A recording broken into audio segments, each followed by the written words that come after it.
அமெரிக்காவின் வரி விதிப்பு நடவடிக்கைக்கு மத்தியில் ரஷ்ய அதிபர் விளாடிமிர் புட்டினை இந்திய தேசிய பாதுகாப்பு ஆலோசகர் அஜித் தோவல் சந்தித்துள்ளார். தலைநகர் மாஸ்கோவில் உள்ள அதிபர் மாளிகையில் நடந்த சந்திப்பின் போது அஜித் தோவலை கைகுலுக்கி அதிபர் புட்டின் வரவேற்றார். இந்த சந்திப்பின் போது பல்வேறு முக்கிய விவகாரங்கள் குறித்து ஆலோசிக்கப்பட்டதாக கூறப்படுகிறது. தொடர்ந்து ரஷ்ய நாட்டின் தேசிய பாதுகாப்பு ஆலோசகர் செர்ஜி ஷோய்குவை அஜித் தோவல் சந்தித்தார். ரஷ்யாவிடமிருந்து எண்ணெய் வாங்கி வருவதால் இந்தியா மீது 50% இறக்குமதி வரி விதித்து அமெரிக்க அதிபர் டொனால்டு டிரம்ப் நடவடிக்கை எடுத்துள்ளார்.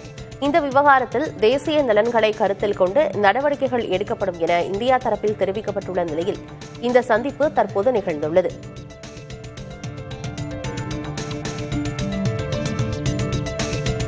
அமெரிக்க அதிபரின் வரி விதிப்பு நடவடிக்கைக்கு மத்தியில் பிரதமர் நரேந்திர மோடியை பிரேசில் அதிபர் தொலைபேசியில் அழைத்து பேசியுள்ளார். இந்த உரையாடலின் போது இருதரப்பு உறவுகளை மேலும் வலுப்படுத்துவது குறித்து இரு நாட்டு தலைவர்களும் ஆலோசித்தனர். வர்த்தகம், தொழில்நுட்பம், எரிசக்தி, பாதுகாப்பு, வேளாண், சுகாதாரம் உள்ளிட்ட துறைகளில் ஒத்துழைப்பு நல்க இருவரும் சம்மதம் தெரிவித்ததாக பிரதமர் அலுவலகம் வெளியிட்ட அறிக்கையில் தெரிவிக்கப்பட்டுள்ளது. அதோடு பிராந்திய மற்றும் சர்வதேச பிரச்சினைகள் குறித்து கலந்துரையாடிய அவர்கள் இரு நாட்டு கூட்டணியை அடுத்த கட்டத்திற்கு எடுத்துச் செல்வது குறித்து ஆலோசனை செய்தனர். பிரிக்ஸ் கூட்டமைப்பில் அங்கம் வகிக்கும் இந்தியா, பிரேசில் ஆகிய நாடுகளுக்கு 50% இறக்குமதி வரி விதித்து அமெரிக்க அதிபர் டிரம்ப் நடவடிக்கை எடுத்துள்ள நிலையில் இரு நாட்டு தலைவர்களும் தற்போது ஆலோசனை நடத்தியுள்ளது குறிப்பிடத்தக்கது.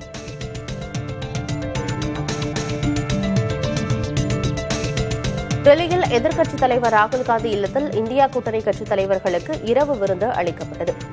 இந்த விருந்துக்கு முன்னதாக பீகாரில் நடைபெறும் வாக்காளர் பட்டியல் சிறப்பு திருத்தப் பணிகள் தொடர்பாக கூட்டணி கட்சித் தலைவர்கள் ஆலோசனை மேற்கொண்டனர். தேர்தலில் முறைகேடுகள் நடப்பதாக குற்றம் சாட்டி வரும் ராகுல் காந்தி தேர்தல் ஆணையத்திற்கு எதிரான குற்றச்சாட்டுகள் தொடர்பாக கூட்டணி கட்சியினருக்கு விளக்கியதோடு அது தொடர்பான ஆதாரங்களை சமர்ப்பித்ததாகவும் கூறப்படுகிறது. இந்த ஆலோசனைக் கூட்டத்தில் 25 கட்சிகளைச் சேர்ந்த சுமார் 50 தலைவர்கள் கலந்து கொண்டதாக தெரிவிக்கப்பட்டுள்ளது.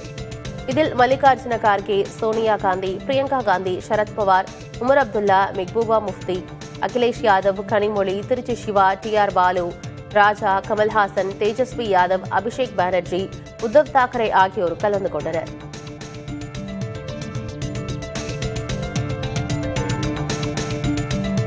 தேர்தல் முறைகேடு தொடர்பாக ராகுல் காந்தி முன்வைத்த குற்றச்சாட்டுகளுக்கு பாஜக பதிலடி கொடுத்துள்ளது.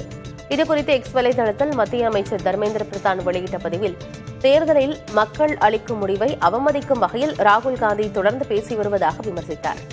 ஆட்சியை பிடிக்க முடியாத விரக்தியால் தனது தன்மையை ராகுல் காந்தி இழந்துவிட்டதாக குறிப்பிட்ட தர்மேந்திர பிரதான் அரசமைப்பு நிறுவனங்களை திட்டமிட்டு தாக்கும் முயற்சிகளில் காங்கிரஸ் தொடர்ந்து ஈடுபட்டு வருவதாக சாடியுள்ளார். அதேபோல ராகுல் காந்தியின் குற்றச்சாட்டுகள் அடிப்படை ஆதாரமற்றவை என்றும் தேர்தல் ஆணையத்தை களங்கப்படுத்தி ஜனநாயகத்தை பலவீனப்படுத்துவதாகவும் தெரிவித்துள்ளார்.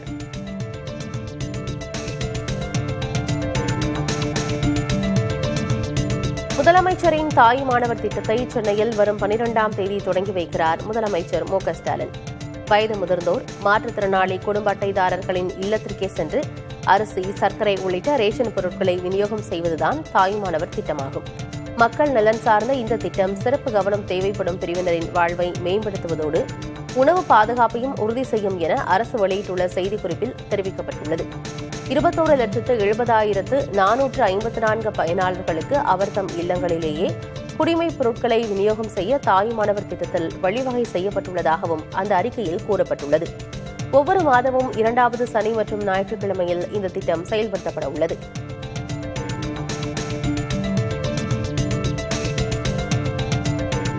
இந்திய கம்யூனிஸ்ட் கட்சிக்கு கொள்கை இல்லாததாலேயே அது மக்கள் செல்வாக்கை இழந்துவிட்டதாக அதிமுக பொதுச் செயலாளர் பழனிசாமி கடுமையாக விமர்சித்துள்ளார். விருதுநகர் மாவட்டம் ராஜபாளையத்தில் பேசிய அவர் 50 மாத காலத்தில் ஒரு முறையாவது திமுகவை எதிர்த்து கம்யூனிஸ்ட் கட்சி அறிக்கை விடுத்ததா என வினவினார். போராட்டம் நடத்திய அரசு ஊழியர்கள், செவிலியர்கள், போராட்டம் நடத்தும் தூய்மை பணியாளர்களுக்கு ஆதரவாக கம்யூனிஸ்ட் கட்சி குரல் கொடுத்ததா என கேள்வி எழுப்பிய எடப்பாடி பழனிசாமி தேர்தல் நேரத்தில் கம்யூனிஸ்ட் கட்சி அடையாளம் தெரியாமல் போய்விடும் என எச்சரிப்பதாகவும் குறிப்பிட்டார். ஆணவ கொலை, அதற்கு எல்லா கட்சி தலைவர்களும் கண்டனம் தெரிவித்தார்கள். அதற்கென்று ஒரு தனி சட்டம் கொண்டு வர வேண்டும் என்று அறிக்கை விட்டார்கள். ஆனா திமுக தலைமையில் இருக்கின்ற கூட்டணி கட்சி தலைவர்களாம் ஸ்டாலினிடம் சென்று இதை பேசலாமா வேண்டாமா அப்படின்னு அவர்கிட்ட அனுமதி வாங்கி பேசுகின்ற அவல நிலை திமுக கூட்டணி தலைவர்களுக்கு ஏற்பட்டு விட்டது. முத்தரசன் அவர்கள் பேசுகிறார், எடப்பாடி பழனிசாமி என்ன கொள்கை வைத்திருக்கின்றார் என்று. கொள்கை வைத்திருக்கின்ற காரணத்தினாலே தானே எங்களுடைய கட்சியை அசைக்க முடியவில்லை. உங்களுக்கு கொள்கை இல்லாத காரணத்தினால தானே தேஞ்சிக்கிட்டு போயிருக்கிறீங்க, மக்களுடைய செல்வாக்கை இழந்துகிட்டு போயிருக்கிறீங்க. சேலத்தில் பிரசித்தி பெற்ற குகை மாரியம்மன் காளியம்மன் கோயிலில் வண்டி வேடிக்கை நிகழ்ச்சி களை கட்டியது. ஆடி பெருவிழாவின் முக்கிய நிகழ்வான குகை வண்டி வேடிக்கை சேலத்தில் மிகவும் பிரசித்தி பெற்றது. தேவலோக தெய்வங்களின் ஒப்பனை புரிந்தவர்கள் அலங்கார வண்டிகளில் அணிவகுத்து வரும் நிகழ்வு பாரம்பரியமாக கொண்டாடப்படுகிறது. இந்த நிகழ்வை கண்டு ரசிக்க ஏராளமானோர் குகை பகுதியில் குடும்பமாக குவிந்தனர். இதன் காரணமாக வீதிகள் தோறும் மனித தலைகளாக காட்சியளித்தன. சமயபுரம் மாரியம்மன், அர்த்தநாரீஸ்வரர் திருக்கோலம், சபரிமலை சாஸ்தா, பாரத மாதா, முப்பெருந்தேவியர் என பல்வேறு மின்விளக்கு அலங்கார வண்டிகளில் பக்தர்கள் கடவுள் வேடமணிந்து வந்தனர். இந்த வண்டிகள் அலைக்கடல் என குவிந்திருந்த மக்கள் வெள்ளத்திற்கு நடுவே மிதந்து வந்தன. சென்னை ரிப்பன் மாளிகை முன் தொடர் போராட்டத்தில் ஈடுபட்டுள்ள தூய்மை பணியாளர்கள் உடனடியாக கலைந்து செல்ல காவல்துறை உத்தரவிட்டுள்ளது. பணி நிரந்தரம் செய்யக்கோரி சென்னை மாநகராட்சி மண்டலம் 5 மற்றும் 6 பணியாற்றும் தூய்மை பணியாளர்கள் மாநகராட்சி அலுவலகமான ரிப்பன் மாளிகை கட்டடம் முன்பு 7 நாட்களுக்கு மேலாக தொடர் போராட்டத்தில் ஈடுபட்டு வருகின்றனர். இச்சூழலில் போராட்டக்காரர்கள் உடனடியாக போராட்டத்தை கைவிட்டுவிட்டு கலைந்து செல்ல காவல்துறை உத்தரவிட்டுள்ளது. இது தொடர்பாக போராட்டக் குழுவினருக்கு மாநகர காவல்துறை அனுப்பியுள்ள கடிதத்தில் போராட்டத்தை தொடர்வது பொது அமைதி மற்றும் பாதுகாப்பிற்கு இடையூறு விளைவிப்பதாகவும் பொதுமக்கள் நடமாட்டத்திற்கு இடையூறு விளைவிப்பதாகவும் இருக்க வாய்ப்புள்ளதாக குறிப்பிட்டுள்ளது. எனவே போராடும் இடத்திலிருந்து தாங்களாகவே கலைந்து செல்ல வேண்டும் என்றும், உத்தரவை மீறினால் எந்தவொரு நபர் மீதும் வழக்கு தொடரப்பட்டு கைது செய்யப்பட்டு காவல் ஆணையர் உத்தரவின்படி சென்னை நகருக்கு வெளியில் உள்ள ஒரு இடத்திற்கு காவல் பாதுகாப்பில் கொண்டு செல்லப்படலாம் எனவும் காவல்துறை எச்சரித்துள்ளது.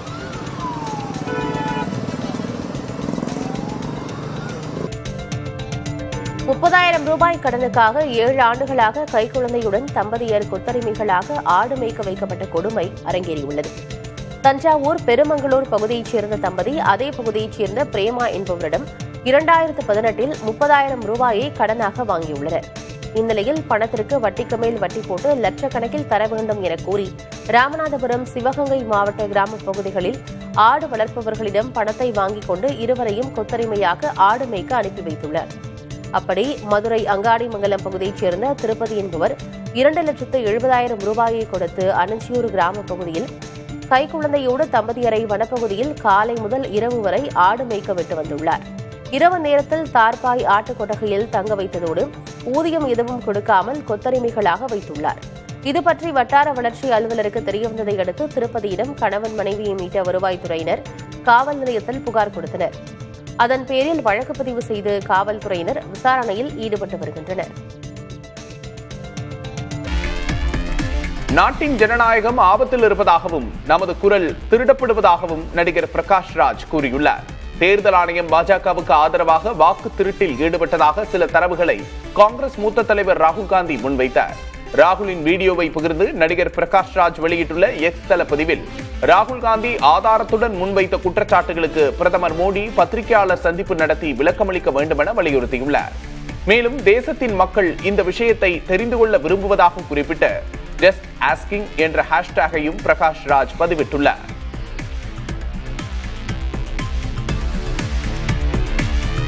அமலாக்கத்துறை கொடூர புத்தி கொண்டவர்களைப் போல செயல்படக்கூடாது என்று உச்சநீதிமன்றம் காட்டமாக தெரிவித்துள்ளது. அமலாக்கத்துறை அதிகாரம் தொடர்பான சீராய்வு மனு விசாரணைக்கு வந்தது. அப்போது நீதிபதிகள் அமலாக்கத்துறை நேர்மையின்றி செயல்படக்கூடாது எனவும் சட்டத்துக்கு உட்பட்டே செயல்பட வேண்டும் என்றும் அறிவுறுத்தினர். குற்றவாளி என ஒருவர் நிரூபிக்கப்படவில்லை என்றாலும் விசாரணையும் நடத்தாமல் பல நாட்கள் அந்த நபரை சிறையில் வைப்பதை வெற்றிகரமாக செயல்படுத்தி உள்ளீர்கள் எனவும் அமலாக்கத்துறையை விமர்சித்தனர். அமலாக்கத்துறை வழக்குகளில் தண்டனை விகிதம் 10க்கும் குறைவாக உள்ளதாக சுட்டிக்காட்டிய நீதிபதிகள் அமலாக்கத்துறையின் பிம்பம் கவலையளிப்பதாகவும் தெரிவித்தனர்.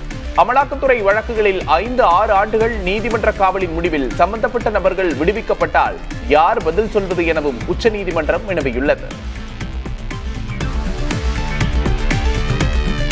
நடப்பாண்டின் முதல் 6 மாதங்களில் தேசிய நெடுஞ்சாலைகளில் 67,933 விபத்துகள் ஏற்பட்டதாகவும் அவற்றில் சிக்கி 29,000க்கும் அதிகமானோர் உயிரிழந்திருப்பதாகவும் மத்திய அமைச்சர் நிதின் கட்கரி தெரிவித்துள்ளார். மக்களவையில் இதுகுறித்து எழுத்துப்பூர்வ அறிக்கையை சமர்ப்பித்து பேசிய அவர், விபத்துக்களை குறைப்பதற்காக போக்குவரத்து மேலாண்மை அமைப்புகளை நிறுவுவது உள்ளிட்ட பல்வேறு நடவடிக்கைகளை மத்திய அரசு எடுத்து வருவதாக தெரிவித்தார். சூடானின் டார்ஃபூர் பகுதியில் உள்ள விமான நிலையத்தின் மீது அந்நாட்டின் ராணுவம் நடத்திய வான்வழி தாக்குதலில் ஐக்கிய அரபு அமீரகத்தைச் சேர்ந்த ராணுவ விமானம் ஒன்று அழிக்கப்பட்டது. இந்த தாக்குதலில் கொலம்பியா நாட்டைச் சேர்ந்த சுமார் 40 கூலிப்படையினர் கொல்லப்பட்டனர் என சூடான் ராணுவ அதிகாரிகள் தெரிவித்துள்ளனர். தாக்குதலுக்குள்ளான நயாலா விமான நிலையம் சூடான் ராணுவத்துடன் சண்டையிட்டு வரும் ராபிட் சப்போர்ட் போர்சஸ் என்ற துணை ராணுவ குழுவின் கட்டுப்பாட்டில் உள்ளது. அழிக்கப்பட்ட விமானம் ஐக்கிய அரபு அமீரகத்திலிருந்து ஆயுதங்களையும் உபகரணங்களையும் RSF படையினருக்கு கொண்டு வந்ததாக சூடான் அரசு குற்றம் சாட்டியுள்ளது. ஆப்கானிஸ்தானில் தாலிபான்கள் ஆட்சிக்கு வந்த பிறகு பெண்கள் சிறுமிகளுக்கு எதிரான அடக்குமுறைகள் அதிகரித்துள்ளதாக ஐநா மனித உரிமைகள் ஆணையத்தின் சிறப்பு பிரதிநிதி ரிச்சர்ட் பெர்னட் தனது அறிக்கையில் தெரிவித்துள்ளார். இந்த செயல்கள் மனித குலத்திற்கு எதிரான குற்றங்கள் என்று அவர் கடுமையாக கண்டனம் தெரிவித்துள்ளார். 2021 தாலிபான்கள் ஆட்சி அமைந்த பிறகு பெண்களின் உரிமைகளை பாதுகாக்கும் சட்டங்களை ரத்து செய்ததாகவும் சுமார் 270 பெண் நீதிபதிகளை நீக்கிவிட்டு தீவிர இஸ்லாமிய கருத்துக்கள் கொண்ட ஆண்களை நியமித்ததாகவும் அந்த அறிக்கை கூறுகிறது. காவல்துறை மற்றும் நீதித்துறையில் இருந்து பெண்கள் நீக்கப்பட்டுள்ளதால் வன்முறைகள் குறித்து புகார் அளிக்க அவர்களுக்கு பாதுகாப்பான வழிகள் இல்லை. இதனால் விவாகரத்து, குழந்தை பாதுகாப்பு மற்றும் வன்முறை தொடர்பான வழக்குகள் நிராகரிக்கப்படுவதாக அறிக்கையில் குறிப்பிடப்பட்டுள்ளது. ஐரோப்பிய நாடான பிரான்சில் காட்டுத்தீயில் 40,000 ஏக்கர் நிலங்கள் எரிந்து கருகின. இயற்கை எழில் பொங்க பச்சை பசேலென இருந்த மரங்கள் தற்போது எரிந்து எலும்புக்கூடுகள் போல காட்சியளிக்கும் காட்சிகள் காட்டுத்தீயின் தீவிரத்தை உணர்த்தும் வகையில் அமைந்துள்ளன. சமீபத்தில் நாட்டின் தெற்கில் அமைந்துள்ள கிராமங்கள் மற்றும் வனப்பகுதிகளில் கட்டுக்கடங்காமல் பற்றி எறிந்த காட்டுத்தீ இதர பகுதிகளுக்கும் மளமளவென பரவியது. தொடர்ந்து அந்த பகுதிகளில் வசித்து வந்த 2,000க்கும் மேற்பட்டோர் வெளியேற்றப்பட்டனர்.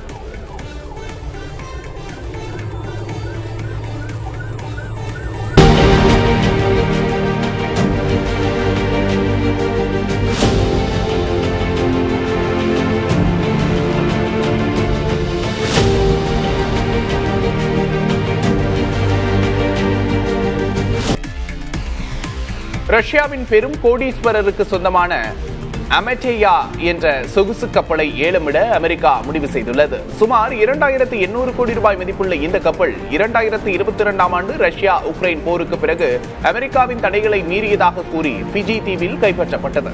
இந்த ஏலத்தில் கிடைக்கும் வருவாய் உக்ரைன் நாட்டின் மறுசீரமைப்பு பணிகளுக்கு வழங்கப்படும் என்று அறிவிக்கப்பட்டுள்ளது. எனினும் இந்த ஏலத்துக்கு எதிர்ப்பு தெரிவித்துள்ள கப்பலின் உரிமையாளர் இது சட்டவிரோதம் என்று குற்றம் சாட்டியுள்ளார்.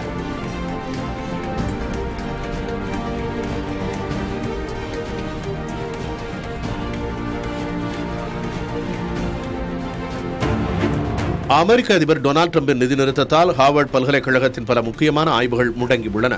பாலஸ்தீன ஆதரவு நிலைப்பாட்டை கொண்ட அமெரிக்க பல்கலைக்கழகங்களுக்கான நிதியை ட்ரம்ப் அரசு முடக்கி வருகிறது. ஹார்வர்ட் பல்கலைக்கழகத்துக்கான $2.6 பில்லியன் நிதி நிறுத்தப்பட்டுள்ளது. இதன் காரணமாக பல உயர்மட்ட ஆய்வாளர்கள் தங்கள் ஆய்வுகளை தொடர முடியாத நிலையை எதிர்கொண்டுள்ளனர். விளைவாக பல இளம் ஆராய்ச்சியாளர்கள் பணியிலிருந்து நீக்கப்பட்டுள்ளனர். ஹார்வர்ட் பல்கலைக்கழகத்தின் பேராசிரியர் ஆல்பர்டோ அஸ்கரியோ பல $1 மில்லியன் செலவில் நடத்தப்பட்ட மல்டிபிள் ஸ்க்ளீரோசிஸ் ஆய்வுக்காக சேகரித்த ரத்த மாதிரிகளை சோதிக்க முடியாமல் தவிக்கிறார். இந்த நிதி முடக்கத்தால் புற்றுநோய், பக்கவாதம் போன்ற நோய்கள் குறித்த ஆய்வுகளும் பாதிக்கப்பட்டுள்ளன. இது அமெரிக்காவின் அறிவியல் வளர்ச்சிக்கு பெரும் அடியாக பார்க்கப்படுகிறது. பிராண்ட் பினான்ஸ் நிறுவனத்தால் வெளியிடப்பட்டுள்ள மதிப்புமிக்க உணவு பிராண்டுகளின் பட்டியலில் இந்தியாவின் முன்னணி பால் பொருள் நிறுவனமான அமுல் 14வது இடத்தை பிடித்துள்ளது. அமுலின் பிராண்ட் மதிப்பு $4.1 பில்லியன் உயர்ந்தது. கடந்த ஆண்டை விட 24% வளர்ச்சியை அந்நிறுவனம் கண்டுள்ளது. உலகளவில் நெஸ்லே நிறுவனம் முதலிடத்திலும் லேஸ் மற்றும் இலி ஆகிய பிராண்டுகள் அடுத்தடுத்த இடங்களையும் பிடித்துள்ளன. முன்னணி உணவு பிராண்டுகளில் ஒன்றாக அமுல் திகழ்வது உலக சந்தையில் அதன் வளர்ச்சியை எடுத்துக்காட்டும் வகையில் அமைந்துள்ளது.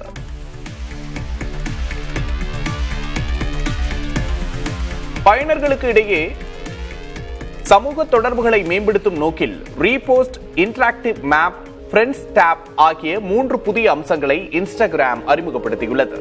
ரீபோஸ்ட் அம்சம் மூலம் பிடித்த போஸ்டுகளை நேரடியாக நண்பர்களுடன் பகிர முடியும். நண்பர்களின் இருப்பிடங்களையும் அவர்கள் போஸ்ட் செய்த இடங்களையும் இன்டராக்டிவ் மேப் அம்சம் மூலமாக கண்டறிய உதவும். ஃப்ரெண்ட்ஸ் டேபின் மூலமாக நண்பர்கள் விரும்பிய ரீல்ஸ்களை எளிதாக கண்டறியலாம் என்று தெரிவிக்கப்பட்டுள்ளது.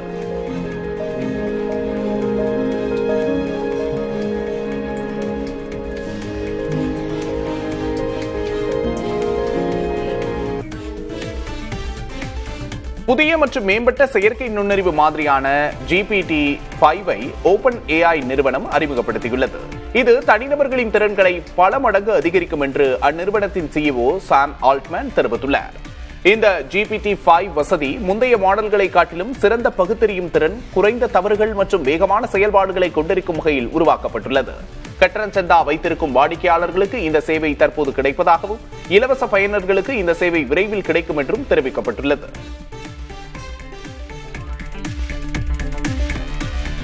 ராஜஸ்தான் ராயல்ஸ் அணியின் கேப்டன் சஞ்சு சாம்சன் அடுத்த அந்த அணியிலிருந்து வெளியேற உள்ளதாக தகவல்கள் வெளியாகியுள்ளன. எனினும் இந்த தகவலை ராஜஸ்தான் அணி நிர்வாகம் திட்டவட்டமாக மறுத்துள்ளது. இதற்கிடையே சஞ்சு சாம்சனை தங்கள் அணியில் சேர்க்க சென்னை சூப்பர் கிங்ஸ் அணி ஆர்வம் காட்டுவதாக கூறப்படுகிறது. தோனிக்கு பிறகு சென்னை அணியின் விக்கெட் கீப்பராகவும் கேப்டனாகவும் சாம்சனை நியமிக்க திட்டமிடப்பட்டுள்ளதாக தகவல்கள் வெளியாகியுள்ளன. எனினும் இந்த விவகாரம் குறித்து அதிகாரப்பூர்வ தகவல் எதுவும் வெளியாகவில்லை. பிறந்து ஒரு சில மணி நேரமே ஆன குட்டியுடன் தாயானை நடந்து சென்ற வீடியோ காட்சிகள் சமூக வலைதளங்களில் வைரலாகி வருகின்றன. இந்திய வனத்துறை அதிகாரி சுஷந்தா நந்தா எக்ஸ் பக்கத்தில் இந்த காணொலியை பகிர்ந்துள்ளார். கனமழைக்கு மத்தியில் குட்டியை ஈன்றெடுத்த தாயானை அதை பாதுகாப்பான இடத்துக்கு அழைத்துச் செல்வது போல அந்த காட்சிகள் இடம்பெற்றிருந்தன. இதனை பலரும் சமூக வலைதளங்களில் பகிர்ந்து வருகின்றனர்.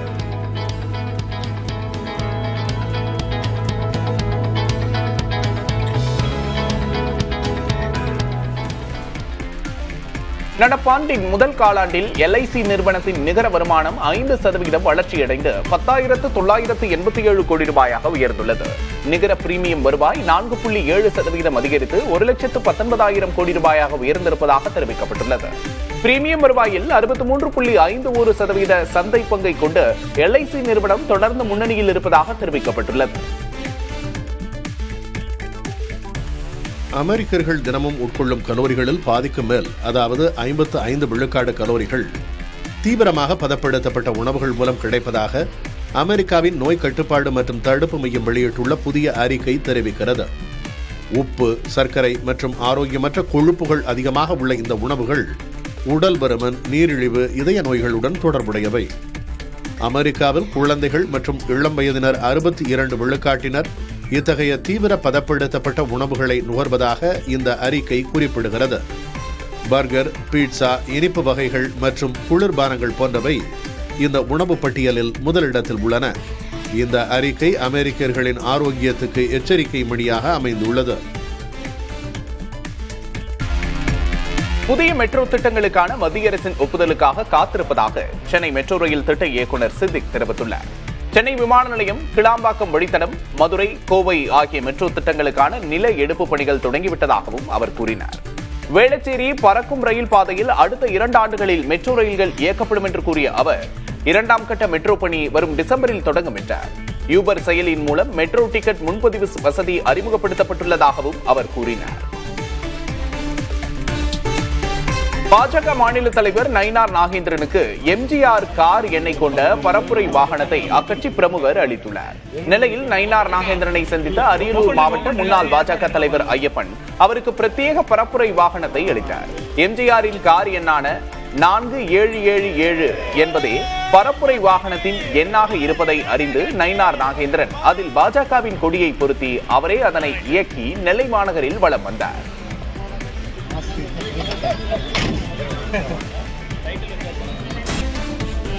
நார்வேயில் பருவநிலை மாற்றத்தால் விலங்குகளுக்கு ஏற்படும் பாதிப்பு குறித்து ஏற்படுத்தப்பட்ட விழிப்புணர்வு அனைவரின் கவனத்தையும் ஈர்த்துள்ளது. மத்திய ஆப்பிரிக்க நாடான காங்கோவிலிருந்து ஐரோப்பிய நாடான நார்வே வரையிலான 20,000 கிலோமீட்டர் தூரத்திற்கு மரத்தால் செய்யப்பட்ட பிரம்மாண்ட விலங்கு பொம்மைகள் எடுத்துச் செல்லப்பட்டன. தி ஹர்ட்ஸ் என்ற கலைக்குழுவினரால் கடந்த ஏப்ரல் மாதம் தொடங்கப்பட்ட இந்த பயணம் மலைகள், பாலைவனங்கள், பனிப்பாறைகள் ஆகியவற்றை கடந்து தற்போது நார்வே வந்தடைந்துள்ளது.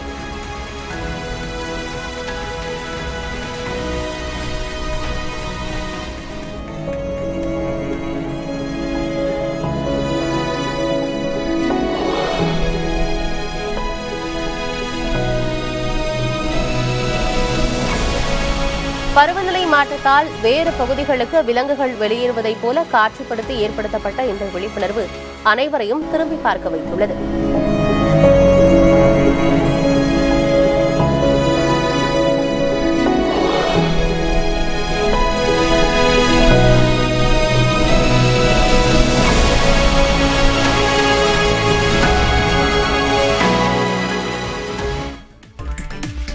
செயற்கை நுண்ணறிவு செயலியான ChatGPT 19 வயதுடையோருடன் ஆபத்தான தகவல்களை பகிர்ந்து கொள்வது கண்டறியப்பட்டுள்ளது. குறிப்பாக போதைப்பொருள் பயன்பாடு, தீவிர உணவு கட்டுப்பாடு மற்றும் தற்கொலை வழிகள் குறித்த கேள்விகளுக்கு அந்த செயலிகள் பதிலளித்துள்ளது ஆய்வில் தெரியவந்துள்ளது. சிறுவர் மற்றும் இளைஞர்கள் ஆன்லைனில் எதிர்கொள்ளும் ஆபத்துகள் என்ற தலைப்பில் மேற்கொள்ளப்பட்ட ஆய்வில் இந்த அதிர்ச்சிக்குரிய தகவல் கிடைத்துள்ளது. இது 19 வயதினரின் மனநலம் மற்றும் இணைய பாதுகாப்பு குறித்து பெரும் கவலையை ஏற்படுத்தியுள்ளது. சுதந்திர தின விடுமுறையை முன்னிட்டு பயணிகள் வசதிக்காக சிறப்பு ரயில்களை தெற்கு ரயில்வே அறிவித்துள்ளது.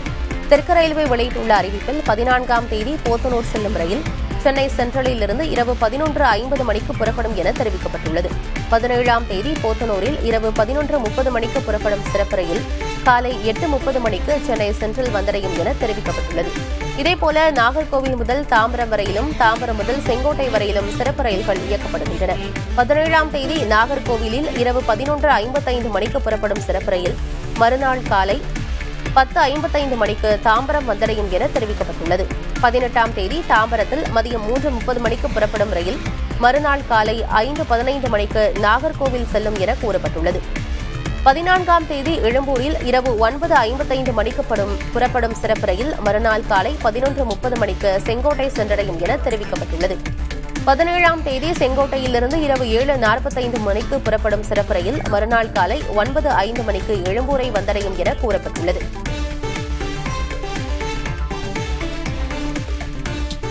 புதுச்சேரி அரசு பள்ளிகளில் 6 முதல் 12ஆம் வகுப்பு வரை பயிலும் மாணவிகள் ஓவர் கோட் அணிய கல்வித்துறை உத்தரவிட்டுள்ளது. இது தொடர்பாக கல்வித்துறை துணை இயக்குநர் காவேரி பிறப்பித்துள்ள உத்தரவில் அரசு பள்ளிகளில் 6ஆம் வகுப்பு முதல் 12ஆம் வகுப்பு வரை பயிலும் மாணவிகள் சுடிதார் மீது ஓவர் கோட் அணிய வேண்டும். அதற்கான வழிமுறைகளை கல்வி நிறுவன தலைவர்கள் மாணவிகளுக்கு வழங்க வேண்டும் என குறிப்பிடப்பட்டுள்ளது. அரசின் இந்த திட்டம் மாணவிகளுக்கு பாதுகாப்பாக இருக்கும் என கருதப்படுகிறது. ஏற்கனவே 2013ஆம் ஆண்டு இந்த திட்டம் கொண்டுவரப்பட்டு அரசியல் கட்சிகள், சமூக அமைப்புகள் எதிர்ப்பால் கைவிடப்பட்டது. ஈரோட்டில் உள்ள தனியார் கல்லூரியில் 1500க்கும் மேற்பட்ட மாணவ மாணவிகள் ராட்டை வடிவில் நின்று நோபல் உலக சாதனை படைத்தனர்.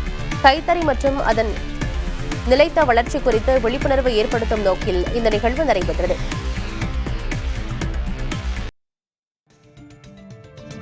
இந்திய கம்யூனிஸ்ட் கட்சிக்கு கொள்கை இல்லாததாலேயே மக்கள் செல்வாக்கை இழந்துவிட்டதாக அதிமுக பொதுச் செயலாளர் எடப்பாடி பழனிசாமி கடுமையாக விமர்சித்துள்ளார். விருதுநகர் மாவட்டம் ராஜபாளையத்தில் பேசிய அவர் 50 மாத காலத்தில் ஒரு முறையாவது திமுகவை எதிர்த்து கம்யூனிஸ்ட் கட்சி அறிக்கை விடுத்ததா என வினவினார். போராட்டம் நடத்திய அரசு ஊழியர்கள், செவிலியர்கள் போராட்டம், தூய்மை பணியாளர்கள் நடத்தும் போராட்டத்துக்கு ஆதரவாக கம்யூனிஸ்ட் கட்சி குரல் கொடுத்ததா என கேள்வி எழுப்பிய பழனிசாமி தேர்தல் நேரத்தில் கம்யூனிஸ்ட் கட்சி அடையாளம் தெரியாமல் போய்விடும் என்று எச்சரிப்பதாகவும் குறிப்பிட்டார். ஆணவ கொலை, அதற்கு எல்லா கட்சித் தலைவர்களும் கண்டனம் தெரிவித்தார்கள். அதற்கென்று ஒரு தனி சட்டம் கொண்டு வர வேண்டும் என்று அறிக்கை விட்டார்கள். ஆனா திமுக தலைமையில் இருக்கின்ற கூட்டணி கட்சி தலைவர்களாம் ஸ்டாலினிடம் சென்று இதை பேசலாமா வேண்டாமா அப்படின்னு அவர்கிட்ட அனுமதி வாங்கி பேசுகின்ற அவல நிலை திமுக கூட்டணி தலைவர்களுக்கு ஏற்பட்டு விட்டது. முத்தரசன் அவர்கள் பேசுகிறார், எடப்பாடி பழனிசாமி என்ன கொள்கை வைத்திருக்கின்றார் என்று. கொள்கை வைத்திருக்கின்ற காரணத்தினாலே தானே எங்களுடைய கட்சியை அசைக்க முடியவில்லை. உங்களுக்கு கொள்கை இல்லாத காரணத்தினால தானே தேஞ்சிக்கிட்டு போயிருக்கிறீங்க, மக்களுடைய செல்வாக்கை இழந்துகிட்டு போயிருக்கிறீங்க. விருதுநகர் மாவட்டம் ஸ்ரீவில்லிபுத்தூரில் எதிர்க்கட்சித் தலைவர் எடப்பாடி பழனிசாமி பங்கேற்ற பரப்புரை கூட்டத்தில் மேடையிலிருந்த அதிமுக தொண்டர்களுக்கிடையே திடீரென்று கைகலப்பு ஏற்பட்டது. ஆண்டாள் கோவில் தேரடி வீதியில் நடைபெற்ற இந்த சம்பவத்தில் ஆனந்த் மற்றும் முத்தையா என்ற இரு தொண்டர்கள் ஒருவரை தாக்கிக் கொண்டனர். பாதுகாப்பு பணியில் இருந்த காவல்துறையினர் இருவரையும் சமரசப்படுத்தி அழைத்துச் சென்றனர். சென்னையில் அதிமுக பிரமுகர் ஓட விரட்டி கொலை செய்யப்பட்ட சம்பவத்தின் சிசிடிவி காட்சிகள் வெளியாகியுள்ளன. 17 ஆண்டுகளுக்கு பிறகு பழிக்கு பழியாக நடந்த கொலை என்ற அதிர்ச்சி தகவலும் காவல்துறையினர் விசாரணையில் கிடைத்துள்ளது. சென்னை டிபி சத்திரம் பகுதியில் அதிமுக பிரமுகரான ராஜ்குமார் ஒரு காலத்தில் டிபி சத்திரம் காவல் நிலையத்தில் பி கேட்டகரி ரவுடியாக இருந்தவர் என கூறப்படுகிறது.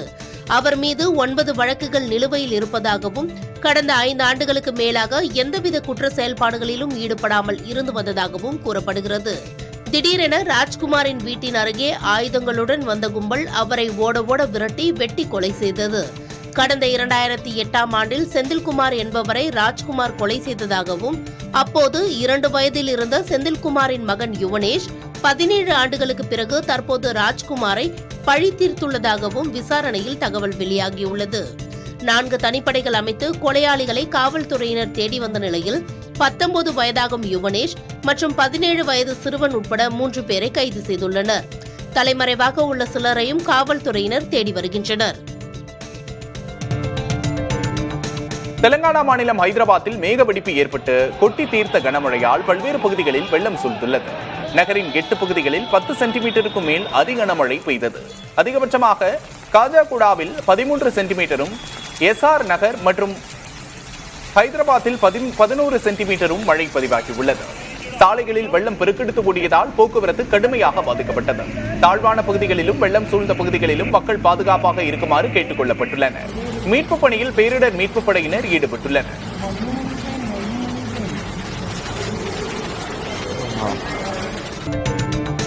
கழிப்பறையில் செல்போன் பயன்படுத்தினால் மூலநோய் வருவதற்கான வாய்ப்புகள் அதிகம் என்று மருத்துவர்கள் எச்சரிக்கிறார்கள். கழிப்பறையில் நீண்ட நேரம் அமர்ந்து செல்போன் பயன்படுத்துவதால் ஆசனவாய் பகுதியில் அதிக அழுத்தம் ஏற்பட்டு இரத்த நாளங்கள் வீங்கி மூலநோய் ஏற்படக்கூடும் என்று தெரிவிக்கப்பட்டுள்ளது. மேலும் இது மலச்சிக்கல் மற்றும் பிற செரிமான பிரச்சனைகளுக்கும் வழிவகுக்கும் என்று தெரிவித்துள்ளனர். ஆரோக்கியத்தை பாதுகாக்க கழிப்பறைக்கு செல்லும் போது செல்போனை எடுத்துச் செல்வதை தவிர்க்க வேண்டும் என்று மருத்துவர்கள் அறிவுறுத்துகின்றனர். தினமும் 10,000 அடிகள் நடந்தால் நோயின்றி வாழலாம் என்று மருத்துவர்கள் அடிக்கடி கூறுவது உண்டு.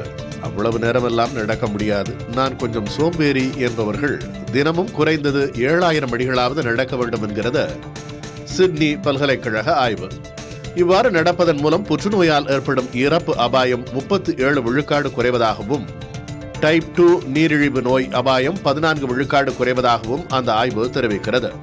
தினமும் 7,000 அடிகள் நடப்பது இதய நோய் அபாயத்தை 25 விழுக்காடு குறைப்பதுடன் நினைவாற்றலை பாதிக்கிற டிமென்சியா அபாயத்தை 38 விழுக்காடு குறைப்பதாகவும் தெரிய வந்திருக்கிறது. தமிழகத்தின் புதிய மாநில கல்விக் கொள்கையை முதல்வர் மு க ஸ்டாலின் இன்று வெளியிடுகிறார். ஓய்வு பெற்ற நீதிபதி முருகேசன் தலைமையில் 14 பேர் கொண்ட குழு 2022இல் அமைக்கப்பட்ட நிலையில் அக்குழுவின் 650 பக்க அறிக்கை கடந்த ஆண்டு ஜூலை மாதம் அரசிடம் சமர்ப்பிக்கப்பட்டது. இந்த அறிக்கை தமிழகத்தின் கல்வி முறையில் பெரும் மாற்றங்களை ஏற்படுத்தக்கூடிய பல முக்கிய பரிந்துரைகளை உள்ளடக்கியதாக கூறப்படுகிறது.